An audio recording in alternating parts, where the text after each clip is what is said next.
cause. I've got my archers at the front, and then I've got skirmishers. They're kind of hit and run kind of types. Hit and run guys. Javelins and that. And then behind, did you get behind the skirmishers are 8 legions. They've got javelins and they've got daggers. After defeating previous Roman armies, some slaves armed themselves with captured legionary equipment. These slave legionaries in blue are well armed but not as highly disciplined as the Romans on the opposite hill. Do you want some more information about these troops on here? The Gaelic skirmishers were one part of that formation of 4 in the centre there. The other 3 are Thracian warbands, and they carry spears. Like the tribal warriors, the Thracian warband are rebel slaves who are dressed and armed in the tradition of their homeland, Thrace, in northern Greece. They have no armour and fight with spears. Weak in close combat, they are best used as skirmishers. The third formation of 4 behind them, they're just the peasants, and they're just carrying knives. Okay. And in the middle of that are the generals. Commanding the slave army is escaped gladiator Spartacus. Unlike Kirk Douglas in the classic Hollywood movie, the real Spartacus was most likely equipped with captured Roman armour. The slave leader Spartacus came from Thrace. He'd either fought in the Roman army or fought against it. One thing's for sure, he had a knowledge of Roman infantry tactics, and this almost certainly enabled him to defeat the earlier Roman armies. His big problem is he's facing a much bigger Roman army than he ever has before. All right, that's you done. Okay. Well done. If you come back up, lieutenants, we'll... Is that right? Just check we've got everything right. That's I reckon. Everything you're going to find out at this stage about your own troops. Would you like to know now about the enemy? Yes, please. This is the team's only chance to find out about their enemy. They face a Roman army of 38,000 legionaries, 2,000 slingers and archers, and 4,000 cavalry. Spartacus must win, and win well. Just a few days' march away is a second Roman army, and a few weeks away is a third. Both these armies are on their way to ensure the rebellion is crushed. Lieutenant Dean orders his scouts across the valley to take a good look at the Romans. It's crucial that he gets his scouts in close enough to the enemy to discover their fighting capabilities. I'm just sending them straight forward, is that okay? Don't we want to try and protect them a bit? Okay, Scouts, just get rid of them, isn't it? Just send them in. If they die, basically. You don't think it'd be better to send them round the top and have a good look from the hill up here? I reckon they should go up there. Team are already showing a bit of initiative. They've sent their scouts off to check out the other army. They've actually gone on to high ground to the side of the Roman position, which is quite a clever way to do it, because basically they're protected, but they can also see. Do they need to go in a bit closer? Should we go along the top of the ridge? Come on, make a decision. Okay, well, where are we? We are along here, so these are horses, yeah?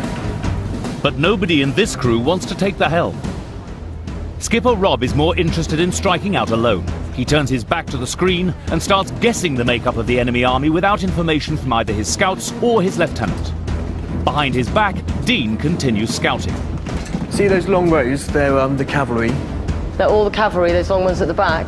But we can't find them. We're too far away to actually find out sort of any further information. Probably the biggest weakness of Spartacus's army is that he doesn't have much cavalry. The Romans do. It's very effective cavalry, and these guys are heavily armoured and they can move in a shock wave at any particular point of the enemy attack. Should we go around the back and come in from the back of them? Because we've got to get closer because we can't see any... You want to move Let's go around the back and go into these trees. And where the trees are quite high ground, so they'll get a good view, yeah? They're still going to be too far away to get any information back there. As close as you can without getting killed. We need to find out who's who, so just get them in there. Okay, they've just seen us. So They've seen us today. You've seen the scouts? Yeah. Dean's scouts are in trouble. They've been spotted by a unit of Roman cavalry.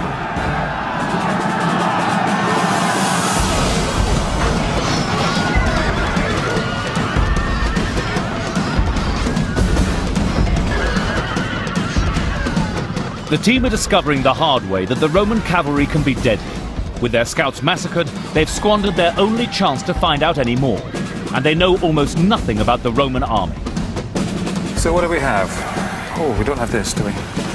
No, they've gone now. Throw them away.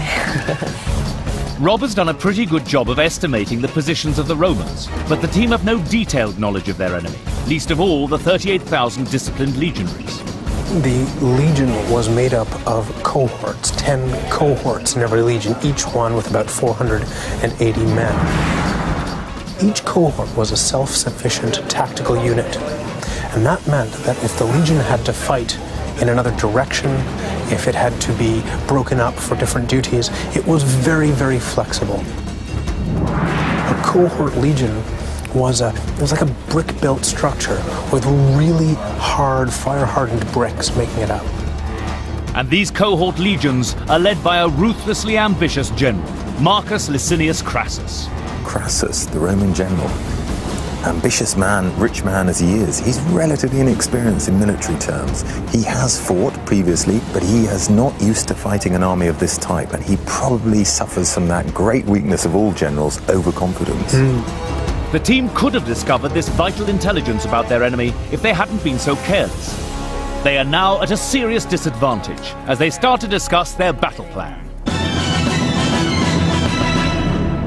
Well, this is high ground here, and you can almost shove them into the water there by taking it and attacking them from this side. So this is all high ground. They'll be going downhill, and also they've got the water behind them. Be good to use the water. And so it'd be good to use the water. I'm sure the water's key to it, actually, because it wouldn't have ended up here in this geography if the water wasn't a factor. So we don't want them to get higher than us. So if we go down into the valley, that's just going to be no good whatsoever. They're going to be coming towards us, so they're going to be maybe further down. So I'm saying we can move round the hill. Because their cavalry's on that side, and it means...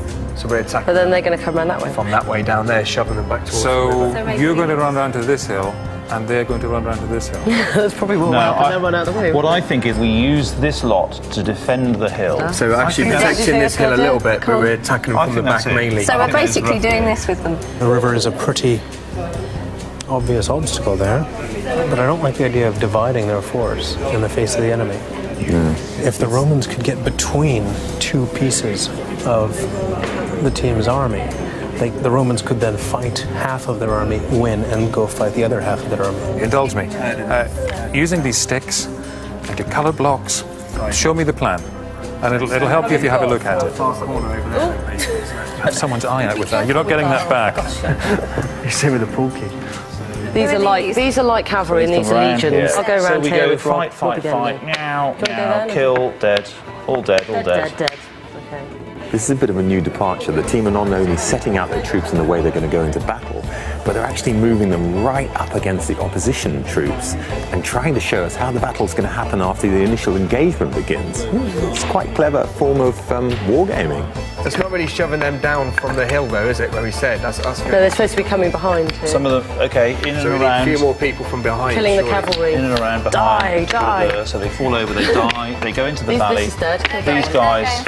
No, these are going forward because they're those. But then we've got to make sure there's someone coming more in here. More people go around that way. I reckon should stay up, and when they come in, to push them into the water at the last minute kind of thing. It looks a bit untidy, but eventually... If they think that 8 Roman legions are going to be driven into the water by a rabble of rowdy rebels, they got another thing coming. They're pushed round down into the valley. Yeah. No, that's the hill. We definitely don't want to get forced into the valley. All right. Okay, we're already having our own battle. Well, that's clear. The team's battle plan is based on a simple idea. They want to steer 44,000 Romans into the river Silarus. They plan to defend the hill, entice the Romans into the valley, and send their tribal warriors to outflank the enemy right and drive them towards the river. But could splitting their forces be a mistake? And will the Romans be good enough to behave as the team want them to?